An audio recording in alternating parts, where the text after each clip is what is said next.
The hallways of Westlake High buzzed with activity as students rushed to their next classes, lockers slamming and conversations overlapping in the typical Monday morning chaos. Among them moved a slender figure with long, dark hair, walking with her eyes focused on the tiled floor, careful not to make eye contact with anyone. This was Mayleen's third week at her new school, and she still felt like a complete outsider. May clutched her books tighter to her chest as she navigated through the crowd. Back in her old town, she'd had friends she'd known since kindergarten. Here she was nobody, just the quiet Asian girl who wore simple clothes and sat alone at lunch. The move had been hard on her whole family, but especially on May, who had left behind not just friends but also her beloved piano teacher of 7 years. "Watch it," someone snapped as she accidentally bumped into them while trying to find her way to the music room. May mumbled a quick apology and hurried along. The bell would ring in 2 minutes, and being late to Mr. Garcia's music appreciation class would only draw more attention to her. She slipped into the classroom just as the final bell rang. The only seat left was near the front, much to her dismay. May preferred to hide in the back corners of classrooms where fewer people would notice her. As she settled into her chair, she felt several pairs of eyes on her, but she kept her gaze fixed on her notebook, doodling small musical notes in the margin. "All right. Everyone settle down," Mr. Garcia called out, clapping his hands together. "Today we're going to discuss the upcoming spring showcase. As you all know, this is our school's biggest musical event of the year. Performers will be judged by a panel including myself, Ms. Winters from the Symphony Orchestra, and this year, a special guest from the State University's music department." A buzz of excitement filled the room. May perked up slightly. She hadn't heard about the showcase before, but anything involving music immediately caught her interest. "Sign-up sheets will be posted outside my door starting today," Mr. Garcia continued. "Auditions will be held in 2 weeks. Remember, this is a serious commitment and a chance to showcase your true musical abilities." From the back of the room came a confident laugh. "Well, we all know who's taking first place again this year." May turned slightly to see who had spoken. She immediately recognized Blake Wilson, the boy everyone seemed to worship. In just 3 weeks, she'd learned that Blake was considered Westlake's musical prodigy. His picture hung in the main hallway alongside other trophy winners, his confident smile beaming beneath perfectly styled brown hair. Mr. Garcia gave a patient smile. "Yes, Blake, you've done very well the past 2 years, but I encourage everyone to participate. Music isn't just about competition." Sure, Blake replied with a grin that made several girls around him giggle. "But let's be honest, there's a reason I've got college scouts coming to hear me play already." May turned back around feeling a strange mixture of emotions. Part of her was intimidated. This boy clearly ruled the school's music department. But another part of her, a part she'd been trying to ignore since the move, felt a familiar itch in her fingers. It had been weeks since she'd properly played. With their piano still in storage and her parents too busy with the new jobs to look for a music school. After class, as students filed out, May found herself lingering near the sign-up sheet Mr. Garcia had just posted on the wall outside. She stood back watching as several students eagerly wrote their names. Blake strutted up with his friends, making a show of signing his name with a flourish. "Might as well just give me the trophy now," he joked loudly, high-fiving a friend. As they turned to leave, Blake noticed May looking at the sheet. He raised an eyebrow. "You thinking of signing up, new girl?" May felt her cheeks flush as several heads turned her way. I don't know," she stammered. "What do you play?" he asked, looking her up and down as if trying to gauge her worth. "Piano," she answered quietly. This seemed to amuse him. "Piano, that's my instrument. Been playing since I was 4. He leaned against the wall, crossing his arms. "What level are you?" May hesitated. She never liked talking about her playing. Her previous teacher had always told her she was too modest for her own good. "I'm okay, I guess." One of Blake's friends, a tall boy with red hair, snickered. "Just okay? Blake here is practically a professional already." Blake smiled, but his eyes held a challenge. "Well, if you're just okay, maybe you should practice a bit more before trying out for the showcase. It's kind of a big deal here." With that, he and his friends walked away, their laughter echoing down the hallway. May stood frozen, a familiar feeling washing over her. The same feeling she'd had when she was 8 and a judge had told her she was too small to properly reach the pedals for the piece she'd chosen. That feeling had pushed her to practice 4 hours every day for a month until she could play that piece perfectly. Before she could second-guess herself, May picked up the pen and wrote her name on the list. The next 2 weeks passed in a blur of homework, quiet lunches, and anxious evenings. With no piano at home, May had asked Mr. Garcia if she could use the school's piano during lunch breaks. He'd agreed, seeming pleased that the new student was coming out of her shell. Those lunch sessions became her sanctuary. The music room was usually empty, and May could close her eyes and let her fingers remember the pieces she'd learned over the years. She was rusty at first, missing notes she would have easily hit before, but slowly her muscle memory returned, along with the comfort music had always brought her. What she didn't know was that her private sessions weren't always private. Occasionally, students would pass by and pause at the door, listening to the quiet girl who kept to herself somehow transform when she touched the keys. And sometimes Mr. Garcia would stand in the hallway, a thoughtful expression on his face as he listened. One afternoon, just 3 days before auditions, May was deep into a Chopin nocturne when she heard slow clapping from the doorway. She jumped, her hands jerking away from the keys as if burned. "Not bad for just okay," Blake said, walking into the room with 2 of his friends flanking him. "I've been wondering where you disappeared to every lunch period." May quickly gathered her sheet music, avoiding his gaze. "I was just practicing." Blake sat down on a nearby chair, watching her with new interest. "You know, I've won every piano competition in this district since I was 12. My parents got me the best teachers money could buy." "That's nice," May responded, unsure what else to say. "So what's your deal? Where did you study?"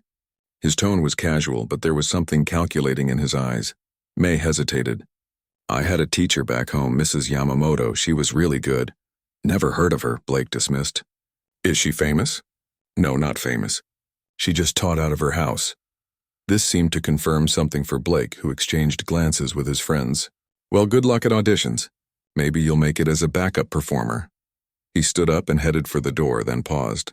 "Oh, by the way, what piece are you playing?" May clutched her music tighter. "Debussy." "Claire de Lune." Blake's smile widened. "Interesting choice, very beginner-friendly." With a casual wave, he and his friends left, their laughter floating back to her. May sat still for a long moment after they left, her heart pounding. She looked down at her sheet music, at the piece she'd selected because it was familiar and comfortable. Now it felt inadequate. She opened her music folder and flipped through until she found a piece she'd been working on before the move. A piece her teacher had warned was perhaps too ambitious, but that May had been determined to master.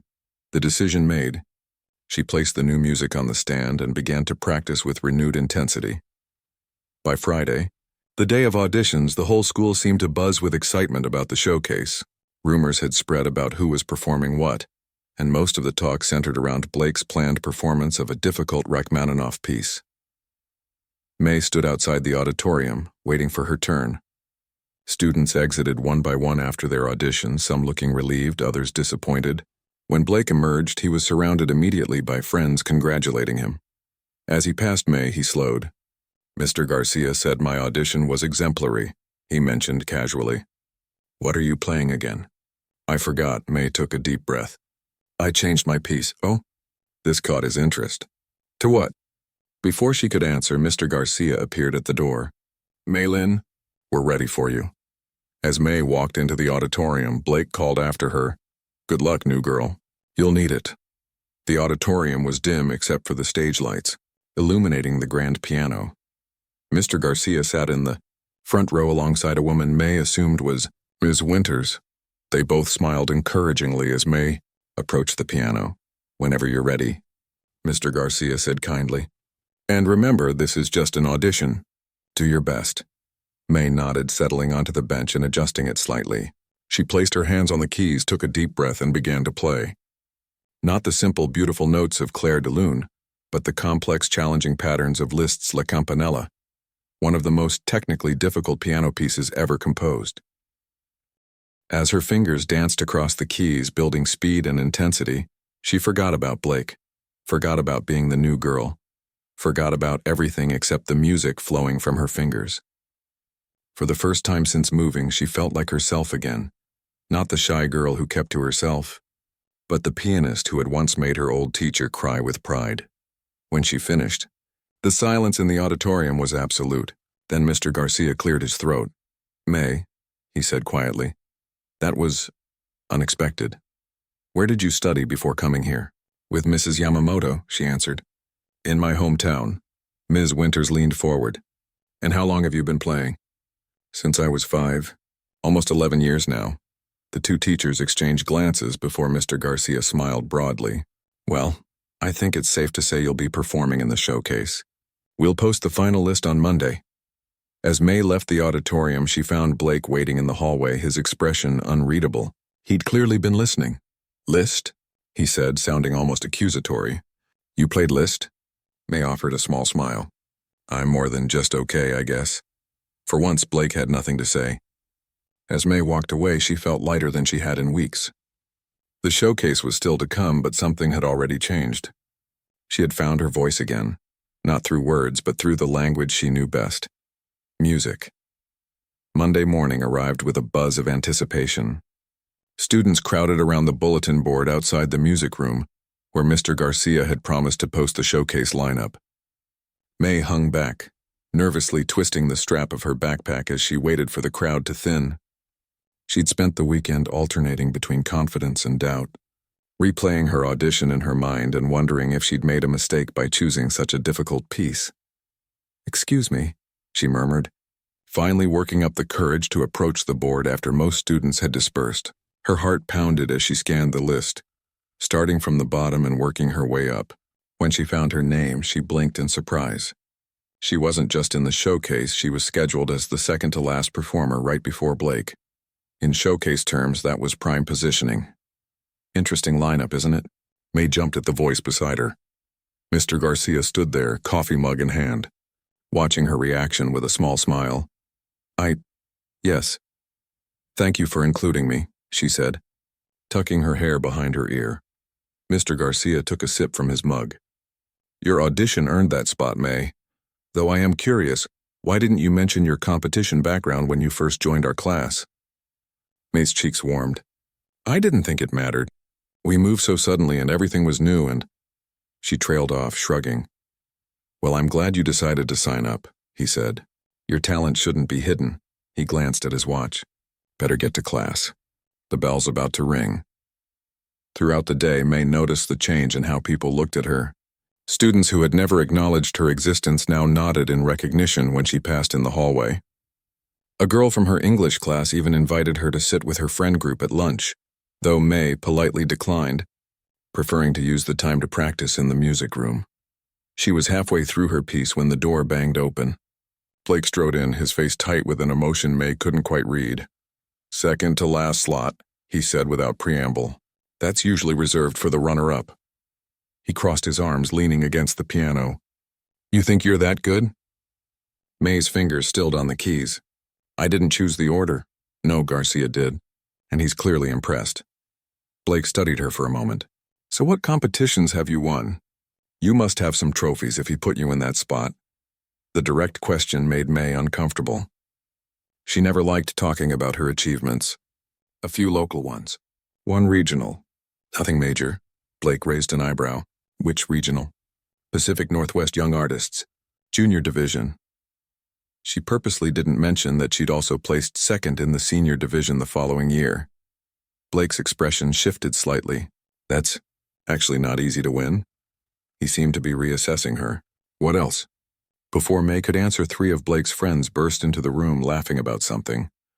They stopped short when they saw the 2 pianists. "Whoa, are we interrupting something?" asked the tall boy with red hair. May had learned his name was Nate. "Blake, we've been looking for you." "Just having a chat with our new competition," Blake said, stepping away from the piano. "Did you see the lineup?" "She got the spot right before mine." The friends exchanged looks. "Seriously? No one gets put that high their first year," said a girl named Zoe. "What did you do, bribe Garcia?" May flushed. "No, I just played my audition piece." "Which was Liszt's La Campanella," Blake added, the casual drop of information causing his friend's eyes to widen.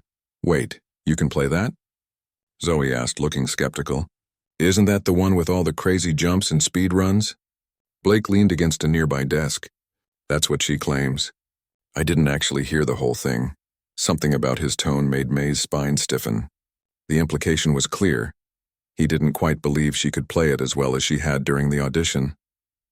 "I can play it," she said quietly, but firmly. A slow smile spread across Blake's face, and May suddenly felt like she'd walked into a trap. "Prove it," he challenged. "Right now, with all of us watching." The air in the room changed, charged with tension. May glanced at the clock. Lunch would be over in 15 minutes. Hardly enough time to play the full piece and still make it to her next class. "I don't have to prove anything to you," she said, gathering her sheet music. "Sounds like someone's nervous," Nate commented with a smirk. "Or maybe someone exaggerated their abilities," added Zoe. May felt her cheeks burning, but she forced herself to stay calm. "I played for Mr. Garcia. That's all that matters for the showcase." Blake stepped closer, his voice dropping so only she could hear. "You know, it's easy to play well when it's just you and the teachers. It's different when you have an actual audience watching every move. If you freeze up during the showcase, everyone will remember it." He paused. "Unless you're used to performing under pressure?" The question hung in the air between them. May knew what he was doing, trying to psych her out, plant seeds of doubt. She'd seen this behavior before at competitions, usually from contestants who were insecure about their own abilities. "I'll see you at the showcase." "Blake," she said, zipping up her backpack and walking toward the door. "Hey, we're just trying to be helpful," he called after her. "Stage fright is real. Wouldn't want you to embarrass yourself in front of the whole school." His friends laughed, the sound following May as she walked quickly down the hallway. Despite her outward composure, her heart was racing. Blake was right about one thing. Playing for a large audience was different. And it had been over a year since her last major performance. What if she did freeze up?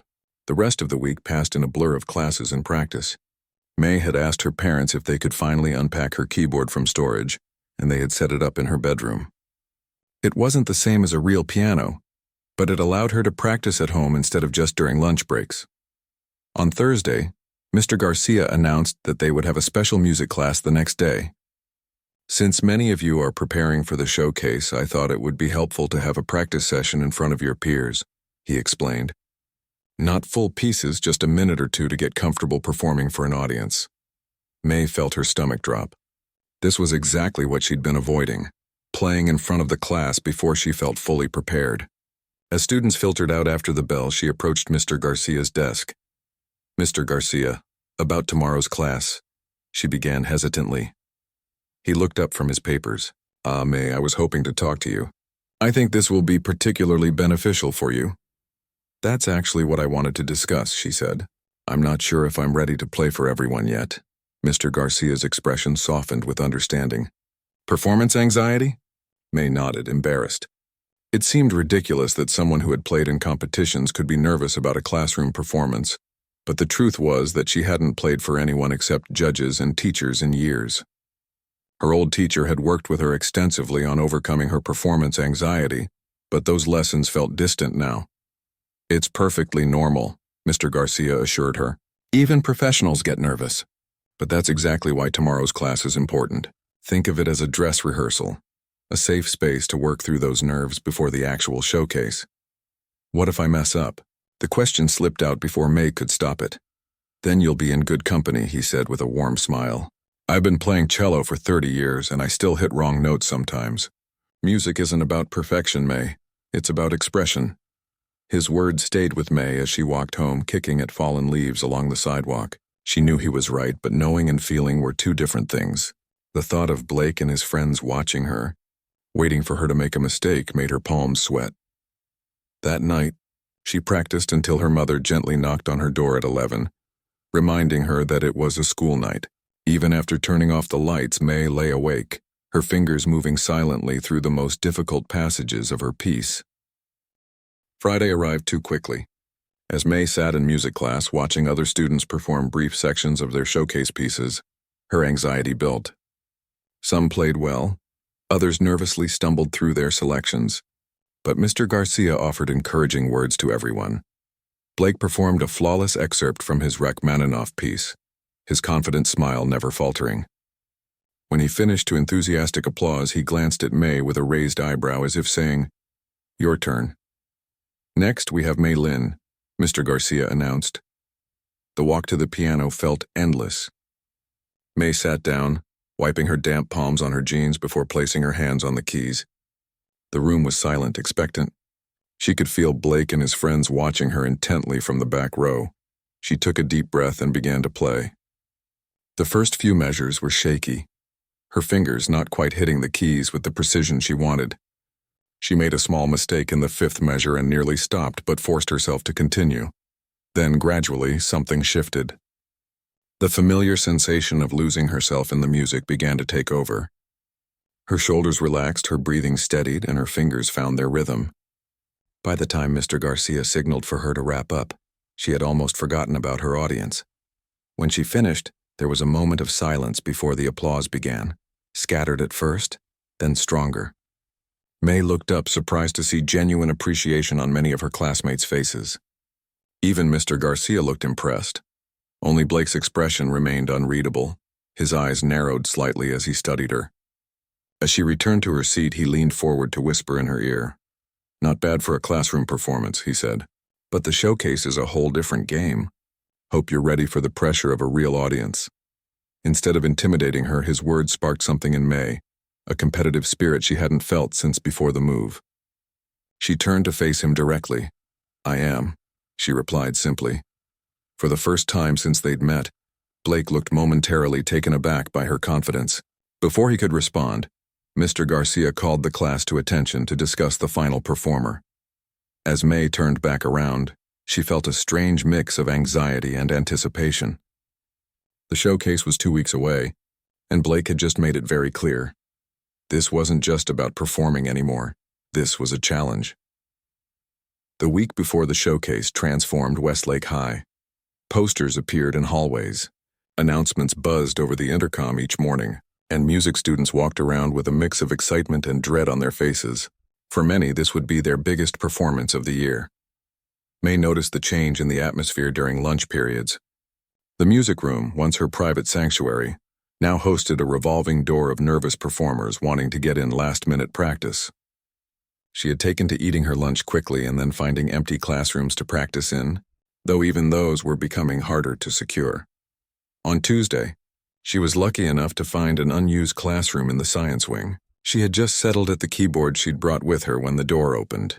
May looked up, expecting to see a teacher asking her to leave.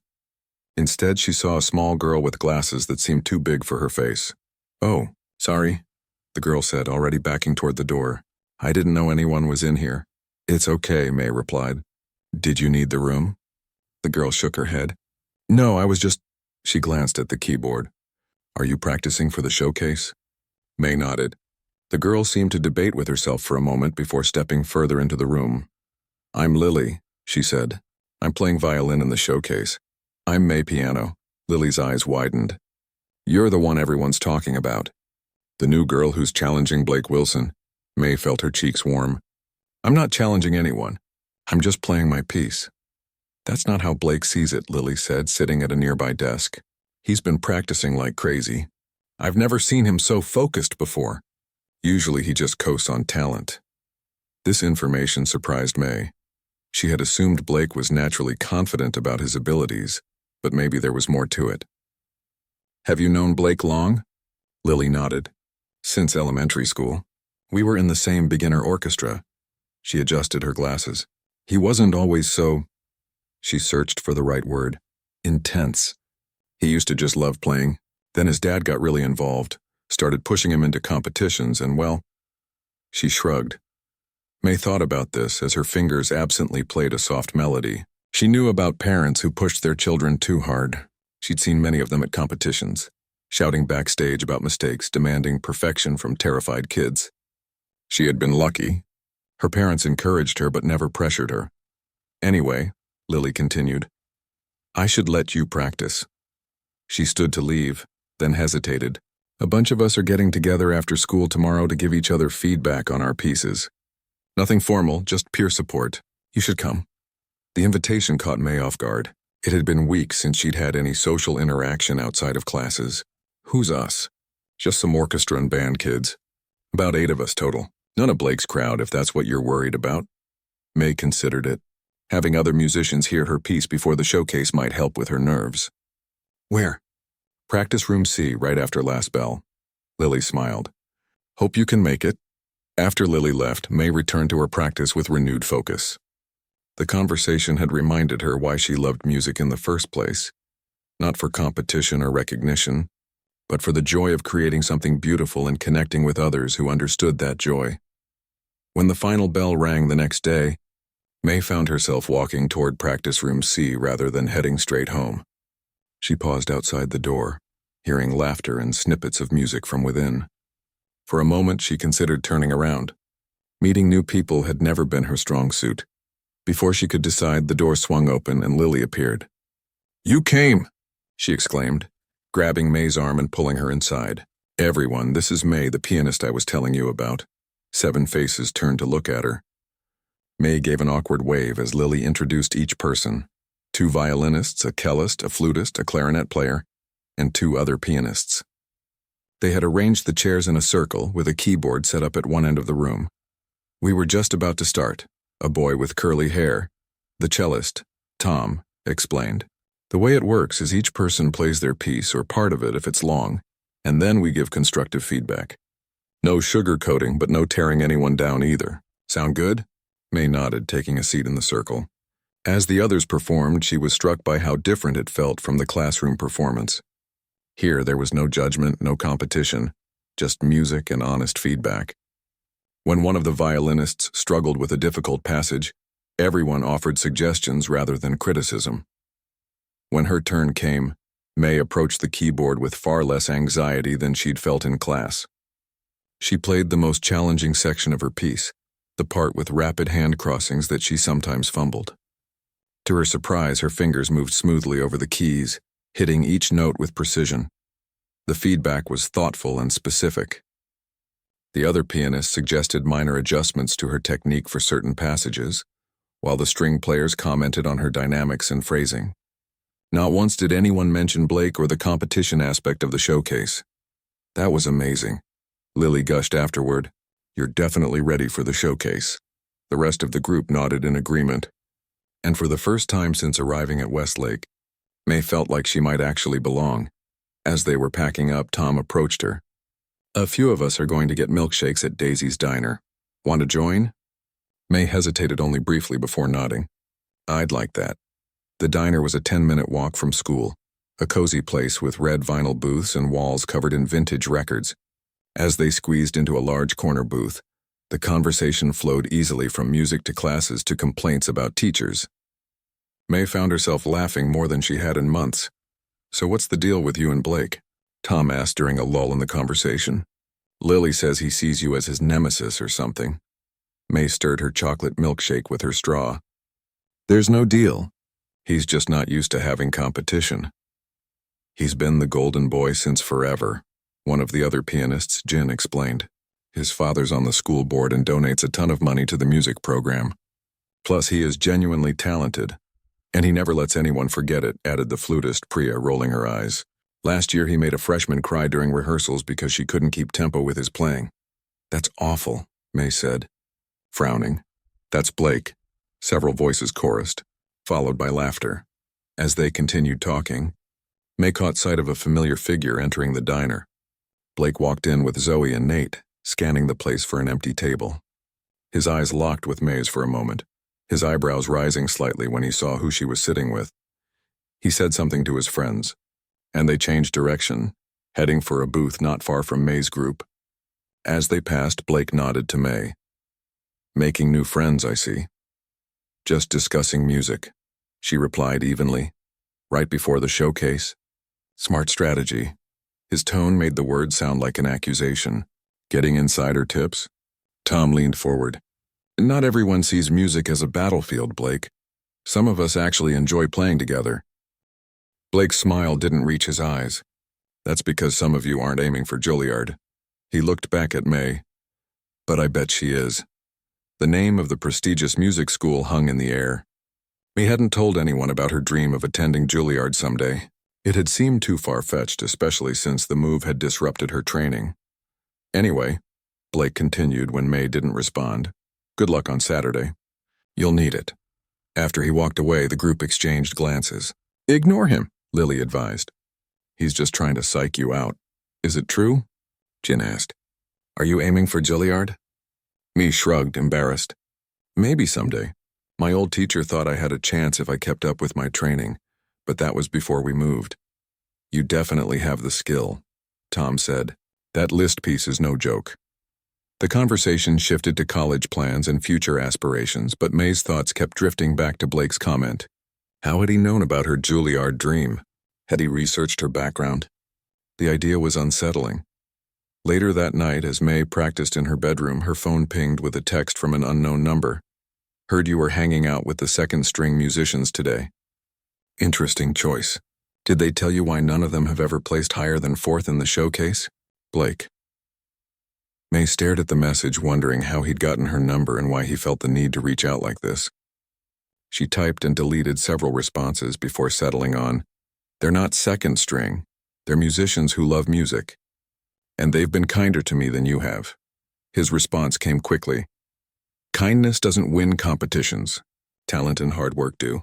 Just making sure you know what you're up against on Saturday. May set her phone down without responding. Blake clearly saw her as a threat, which was both flattering and intimidating. She turned back to her keyboard with renewed determination, running through her piece, again and again until her fingers moved with automatic precision. The next 2 days passed in a blur of final preparations. Mr. Garcia held a technical rehearsal after school on Friday, allowing each performer to test the auditorium's piano and acoustics. May played only the opening measures of her piece, not wanting to give away too much before the actual performance. She noticed Blake watching her from the wings, his expression unreadable. When it was his turn to rehearse, he played his entire piece at full volume and tempo, as if making a statement. It was beautiful and technically flawless. For the first time, May felt a flutter of genuine doubt. Could she really compete with someone who had been the school's star for years? As she walked home that afternoon, the doubt morphed into a strange calm. She realized that it didn't matter whether she beat Blake or not. What mattered was that she played her best, that she shared the music that had been her companion through every joy and sorrow of her life. That night, her parents surprised her with a small gift, a delicate silver necklace with a tiny piano charm. For good luck tomorrow, her mother said, fastening it around May's neck. No matter what happens, we're so proud of you for putting yourself out there. May touched the charm gently. I'm not sure if I can win, her father smiled. Winning isn't the point, little one. The point is to play with your whole heart. Do that, and you've already succeeded. As May drifted off to sleep that night, her father's words echoed in her mind. Play with your whole heart. She would. And whatever happened on that stage tomorrow, she would know she had given everything to the music she loved. Saturday morning dawned bright and clear. May woke before her alarm, her fingers already twitching with phantom movements across piano keys. Today was the day. The showcase would begin at 7 p.m., but performers were expected to arrive by 5:30 for final preparations. She spent the morning in a strange state of calm, methodically reviewing her piece in her mind rather than on the keyboard. Her piano teacher had always told her that mental practice on the day of a performance was more effective than physically tiring out your fingers. So she sat cross-legged on her bed, eyes closed, imagining each note, each movement, each dynamic shift. Her phone buzzed several times with good luck messages from her new friends. Lily sent a photo of herself looking comically terrified with her violin, captioned, "How I feel inside right now." Tom sent a simple, "You're going to kill it today." Even Jin, who was also competing, sent a supportive message. "No matter what happens, we're getting ice cream after this." There was nothing from Blake. Around noon, May finally emerged from her room to find her parents preparing a light lunch. "The pianist emerges," her father said with a smile. "How are you feeling?" "Strangely okay," May replied, helping herself to the cucumber sandwiches her mother had prepared. "Not as nervous as I thought I'd be." Her mother squeezed her shoulder. "That's good. Nerves are normal, but confidence is better." "We have something else for you," her father said, pulling out a small box from the cupboard. Inside was a flash drive. "We found some of your old performances while unpacking yesterday. Thought you might want to watch them, remember how far you've come." May took the drive, unexpectedly moved by the gesture. "Thanks, Dad." In her room, she plugged the drive into her laptop. There were a dozen video files, spanning from her very first recital at age 6 to her last competition before the move. She clicked on one from 3 years ago, a regional competition where she'd performed Chopin's Fantasy Impromptu. The video showed a slightly younger May walking confidently to the piano, sitting down without hesitation and launching into the piece with precision and passion. Watching herself, May was struck by how differently she carried herself then, shoulders back, head high, completely at home on stage. "That's who I used to be," she whispered to herself. "That's who I still am." She closed the laptop, filled with a renewed sense of purpose. Today wasn't about beating Blake or impressing anyone. It was about reconnecting with the part of herself that had been dormant since the move, the part that came alive when her fingers touched the keys. At 5:15, her parents dropped her off at the school. The parking lot was already filling up, and May could see students in formal attire hurrying inside with instrument cases. She smoothed down the dark blue dress her mother had ironed that morning and touched the piano charm around her neck, for luck before heading into the building. The backstage area of the auditorium was a hive of activity. Mr. Garcia bustled around with a clipboard, checking off names and giving last-minute instructions. Students tuned instruments, paced nervously, or sat in quiet concentration. May spotted Lily adjusting her violin strings in the corner and made her way over. "There you are," Lily exclaimed, looking up. "You look so nice." "Are you ready?" "As ready as I'll ever be," May replied, taking a deep breath. "Have you seen Blake?" Lily shook her head. "Not yet, but his friends are here." She nodded toward Zoe and Nate, who were huddled near the stage door. "They keep looking at the entrance like they're expecting him." Mr. Garcia appeared beside them, looking harried but excited. "May, good, you're here. You're number 15 in the program, right after intermission. The piano has been tuned specially for tonight. You'll have time to adjust the bench before you start." May nodded, taking the program he handed her. Scanning it quickly, she confirmed she was indeed the second-to-last performer, with Blake closing the show. She tried to focus on her own preparation, but couldn't help wondering where he was. It wasn't like him to miss an opportunity to intimidate the competition before a performance.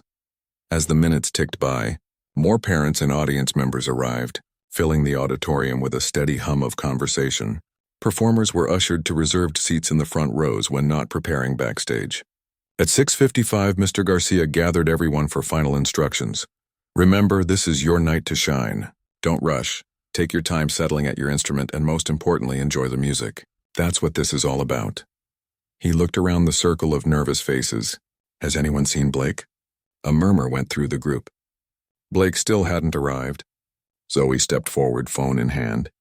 "I've been texting him, but no response. This isn't like him at all." Mr. Garcia frowned, checking his watch. "Well, we can't wait. We'll have to start without him and hope he shows up before his slot. Places, everyone." The showcase began with a freshman playing a simple but lovely Mozart piece.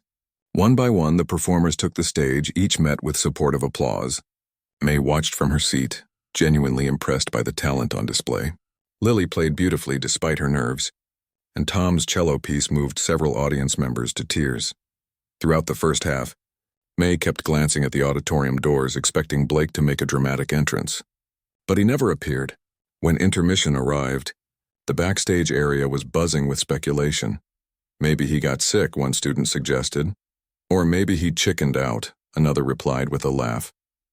"Blake doesn't chicken out," Zoe insisted, still checking her phone anxiously. Something must have happened. May stepped away from the gossip, finding a quiet corner to center herself.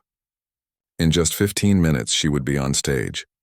She closed her eyes, running through the opening measures of her piece in her mind, feeling her fingers move through the familiar patterns. A commotion near the stage door broke her concentration. She opened her eyes to see Blake rushing in, still adjusting his tie, his usually perfect hair slightly disheveled. Relief washed over Zoe and Nate's faces as they hurried to meet him. Mr. Garcia intercepted him first. "Blake, where have you been?" "We were worried. Family emergency," Blake said curtly. "But I'm here now. You're cutting it very close. May is about to go on and you're right after her." Blake's eyes found May across the room. For a moment, something unreadable flashed across his face, something that looked almost like fear. Then his usual confidence returned, and he nodded to her, a slight challenge in his eyes. The lights flickered, signaling the end of intermission. As the audience returned to their seats, Mr. Garcia approached May. "You're up. Are you ready?" May nodded, taking a deep breath. "I'm ready." She waited in the wings as Mr. Garcia introduced her, heart pounding in her ears. "Our next performer is a new addition to Westlake High this year, but she's already made quite an impression.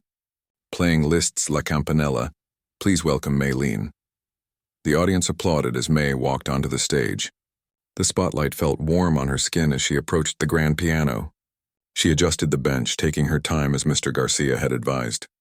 As she settled her hands on the keys, she caught sight of her parents in the third row, her mother giving a small, encouraging wave. In that moment of stillness before the first note, May felt strangely at peace. Whatever happened next, she had already won by finding her way back to the piano, back to herself. She began to play. The opening notes rang out clear and confident. As the piece progressed, building in complexity and speed, May felt the familiar sensation of disappearing into the music. Her fingers flew across the keys, executing the difficult jumps and trills that made this piece so challenging. The audience faded away. The pressure faded away. Even her rivalry with Blake faded away. There was only the music, flowing through her like a living thing. When she reached the most difficult passage, the rapid-fire repetitions that had sometimes tripped her up in practice, her fingers moved with a precision that surprised even her. It was as if all the hours of practice, all the years of training, all the love she had poured into this instrument had come together in this one perfect moment. As the final notes resonated through the auditorium, May slowly lifted her hands from the keys. For a heartbeat, there was absolute silence. Then the audience erupted. The applause was thunderous, people rising to their feet in a standing ovation. May blinked in surprise, momentarily frozen on the bench. She hadn't expected this reaction. As she stood to take her bow, she caught sight of her new friends in the front row cheering wildly. Lily had tears streaming down her face. Even Mr. Garcia was clapping with unrestrained enthusiasm. And there, in the wings, stood Blake.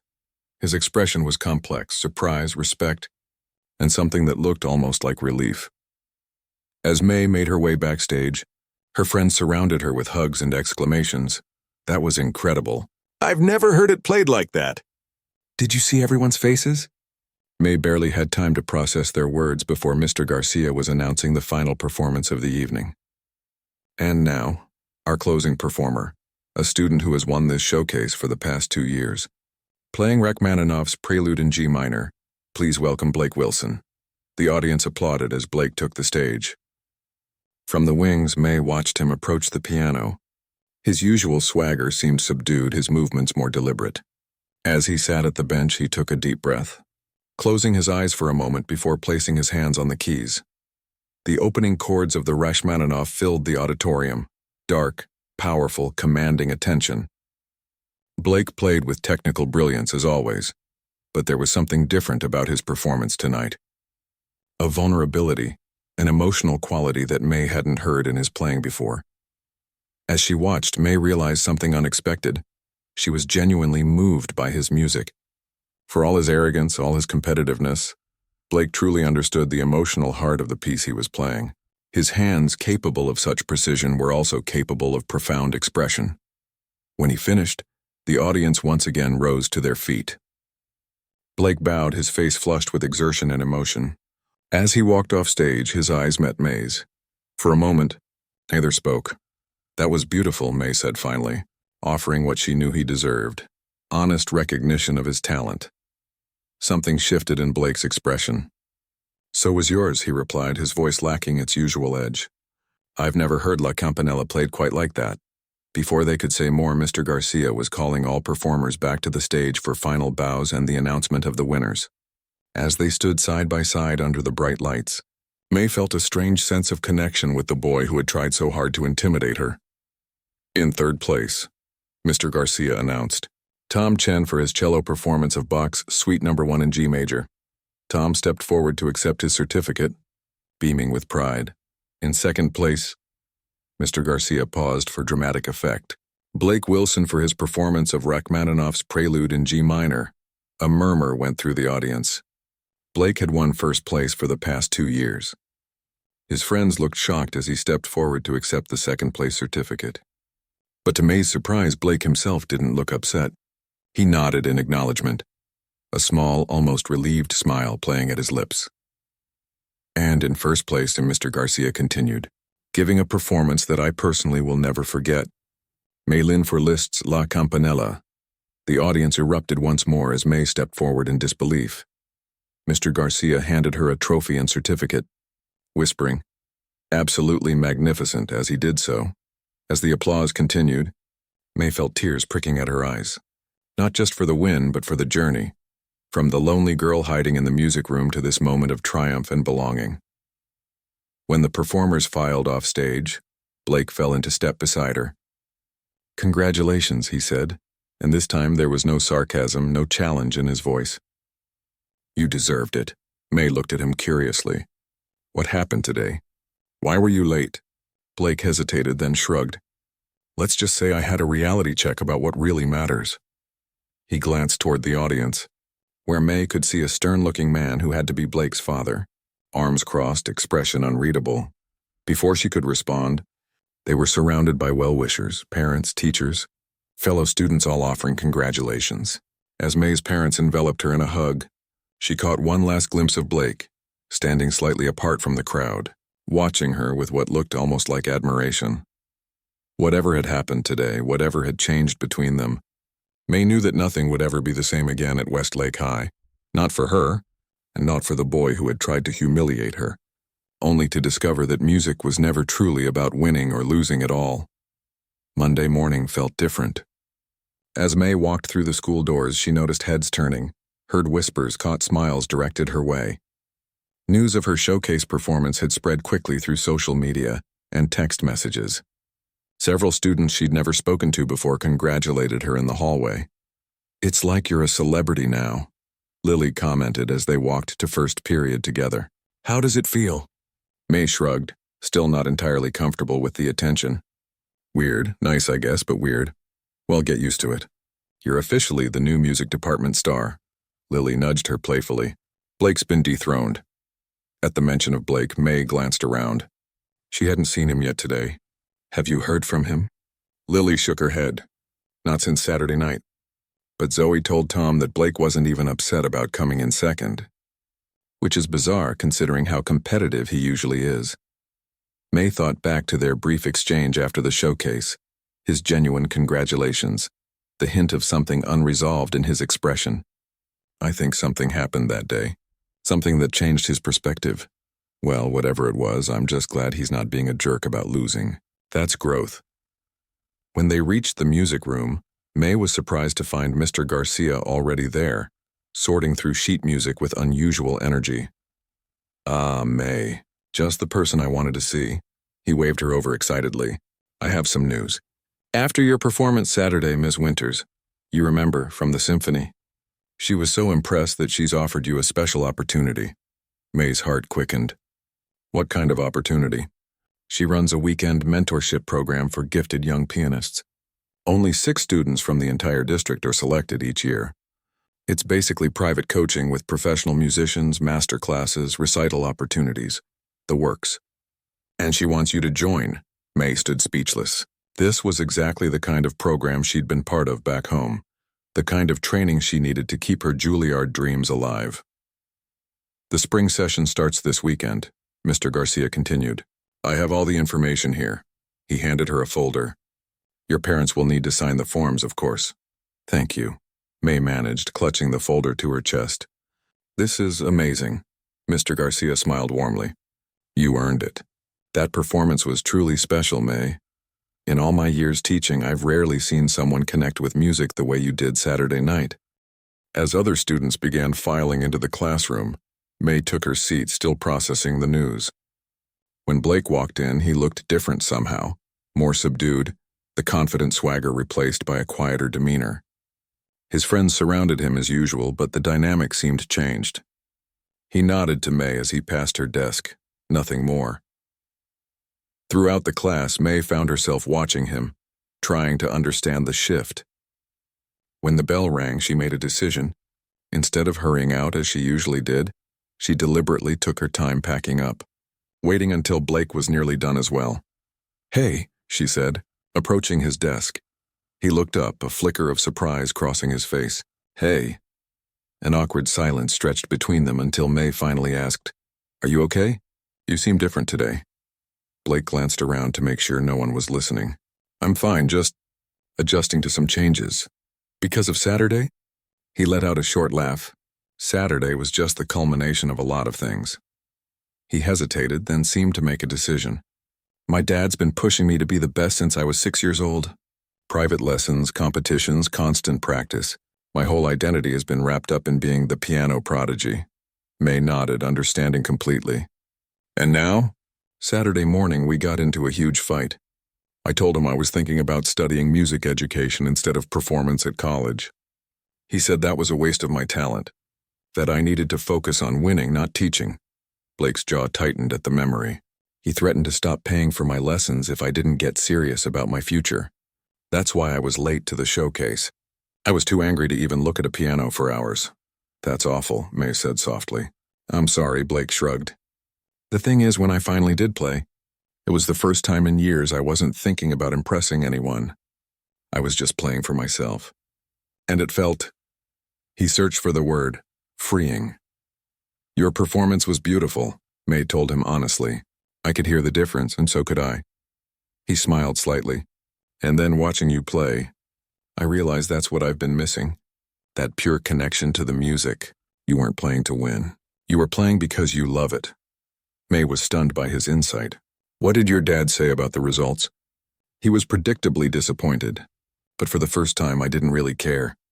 Blake shouldered his backpack. "Anyway, congratulations again. You deserved first place." As he turned to leave, May made another impulsive decision. "Mr. Garcia just told me about a weekend mentorship program with the symphony. Ms. Winters recommended me after the showcase." Blake nodded. "Yeah, I did that program last year. It's excellent. Are you doing it this year?" "I was planning to, but—" He trailed off. "But what?" "My dad might not support it now. After our fight and the second-place finish, he's talking about reassessing priorities." May frowned. "But if it's something you want to do, I'll figure it out." Blake interrupted, clearly uncomfortable discussing his family situation further. "You should definitely do it, though. It's a great opportunity." The warning bell rang, signaling they had 2 minutes to get to their next class. Blake gave a small wave and headed for the door. May watched him go, feeling a complicated mix of emotions: sympathy, concern, and an unexpected desire to help someone who had started as her rival. The rest of the week passed quickly. May turned in her mentorship program forms, signed enthusiastically by her parents. She continued eating lunch with her new friends, practicing in the music room, and gradually adjusting to her status as the girl who beat Blake Wilson. For his part, Blake seemed to be keeping a low profile, showing up to classes but participating less, spending more time alone. On Friday afternoon, as May was packing up to go home, Mr. Garcia called her back. "May, do you have a minute? There's something I'd like to discuss with you." She approached his desk curiously. "What is it?" "I've been thinking about our music program here at Westlake. We have so many talented students, but we don't do enough to nurture the younger ones." He leaned forward, enthusiasm in his eyes. "I'm considering starting a peer mentorship initiative, having our advanced students work with beginners and middle schoolers, teaching basics, building confidence, preparing them for high school music programs." "That sounds wonderful," May said. "I'm glad you think so, because I'd like you to help lead it." He smiled at her surprised expression. "Your skill is obvious, but I've also noticed how supportive you are with other students. You have a natural teaching ability." May felt a flush of pleasure at the unexpected compliment. "Thank you. I'd love to help." "Excellent. I was thinking we could meet next week to start planning. I've already mentioned it to Blake since he's been talking about music education as a career path." May's eyebrows rose. Blake agreed to help too? He seemed quite enthusiastic about it, actually. Said something about wanting to focus more on sharing music than competing with it. Mr. Garcia gave her a knowing look. "I think recent events have been somewhat transformative for him." As May walked home, she thought about how much had changed in just a few weeks. From hiding in practice rooms to winning the showcase. From being intimidated by Blake to potentially working with him on a teaching project. Life had a funny way of taking unexpected turns. Saturday morning dawned bright and clear, the first day of the symphony mentorship program. May's mother dropped her off at the community arts center where the program was held, promising to pick her up at 4.